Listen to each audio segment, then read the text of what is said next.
제 자유의 적을 적시하는 사람은 반자유주의라고 했잖아요. 네. 지난달에 공부한 거 나왔어. 나. 그러니까 그대로 시험 볼 뻔했잖아. 어떻게 그럴 수가 있어? 자유의 적에게는 자유가 없다는 이 발언은 왜 위험하냐? 자유는 권리거든요. 그렇지. 누가 주고 말고 하는 게 아니지. 주고 말고 하는 게 아니에요. 그래서 오늘 내가 헌법 공부를 해야 되겠다. 헌법. 법체학적 관점에서 우리가 이 문제를 한번 걸어놓고 가야 되겠다. 진짜 공부하냐. 급하다. 나 책도 안 보는데. 헌법은 알아야 돼. 나는 선물 누가. 책이 조그만해. 나 책 누가 선물로 주면은 나 진짜 조심해서 잡거든. 펼칠까봐. 헌법책 인정도 잡아요. 조그맣구나. 네. 그래도 뭐 빽빽하게 써 있을 거 아니야.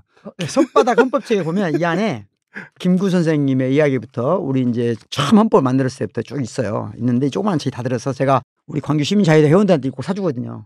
나한테 사지 마. 네. 그래서 헌법에 나와 있는 자유에 대해서 오늘 공부를 좀 해볼까 그래요. 헌법에 자유란 말이 몇 번 나올 것 같아요? 많이 나오겠지. 찍어봐요. 수십 번 나오겠지. 수십 번은 안 나와요. 자, 헌법에는 뭐가 뭘로 돼 있죠? 공부 좀 할까요? 헌법 공부 좀 해. 안 돼. 헌법은 헌법 전문이 있고 헌법 본문이 있고 그다음에 이제 부칙이 있는데 헌법 전문은 헌법일까요, 아닐까요? 헌법이겠지. 이게 또 법철학에서는 중요한 논쟁거리, 학문적으로는 전문이 없는 나라도 있어요.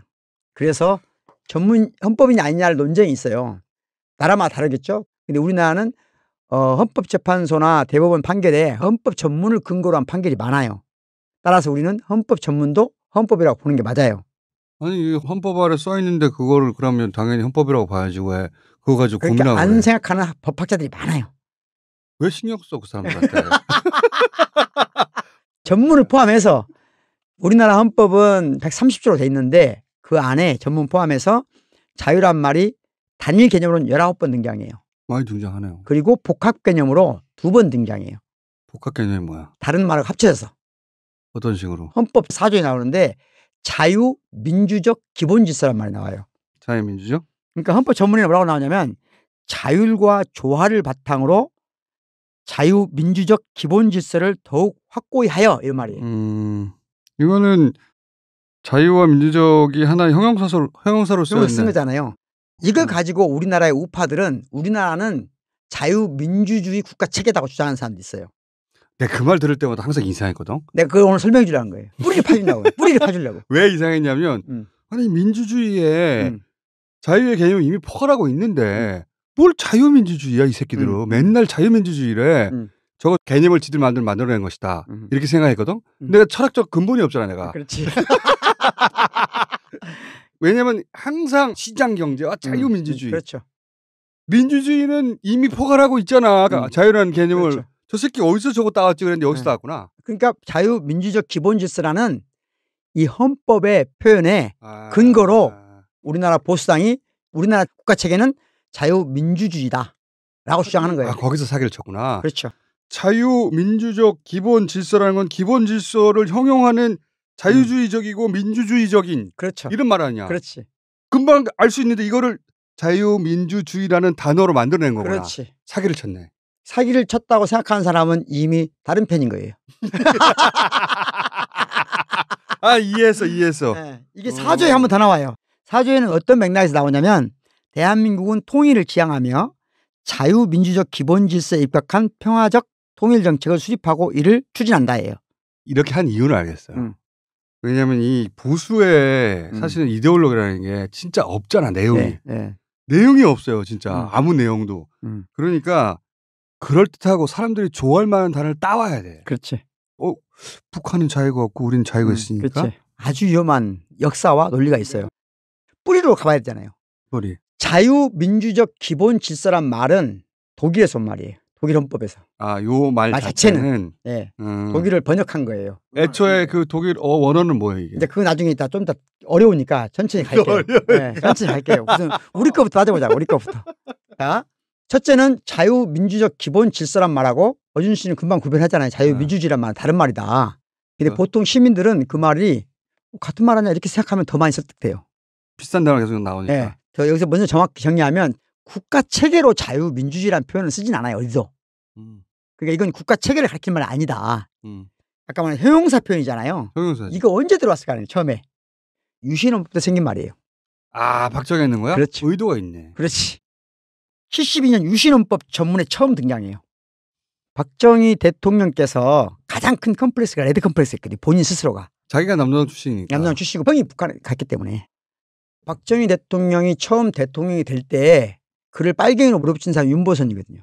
민주당이 그렇게 했단 말이에요. 일구하고 털고 나왔지. 했겠죠. 그런데 민주당이 박정희를 빨갱이로 몰아붙이자 그것에 가장 큰 반감을 가졌던 사람이 전라도 사람들이에요. 처음 민간 선거를 할 때 당선시킨 표가 다 전라도 표예요. 그렇지. 광주 전남 전북이 대체적으로 민주당의 빨갱이 색깔 논쟁에 대해서 비판적이었어요. 오케이. 그 호남에서 표 차이가 실제로 1, 2등 표 차이예요. 그러니까 호남이 만든 대통령이에요. 처음에. 그런데 대통령이 되자마자 박정희가 박정희가 한 게 두 가지인데 한쪽으로는 호남을 빨갱이화하는 거예요. 거꾸로. 그렇지. 그리고 대구의 진보 좌파들을 때려잡기 시작해요.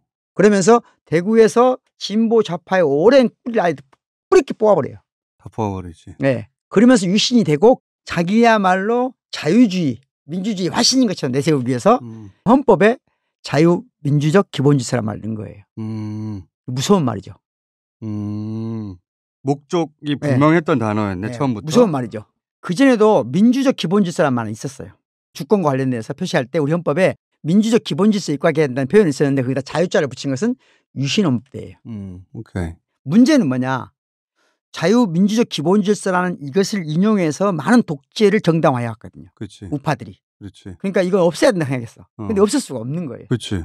사람들한테는 뭐 자유가 뭐가 문제야 이렇게 쉽게 설득할 수 있으니까. 그래서 현재의 헌법에 앞에 추가가 돼요. 뭐라고? 자유민주적 기본질서란 말 앞에 자율과 조화를 바탕으로 한 말이 돼요. 타협 아니에요. 아하, 오케이. 네.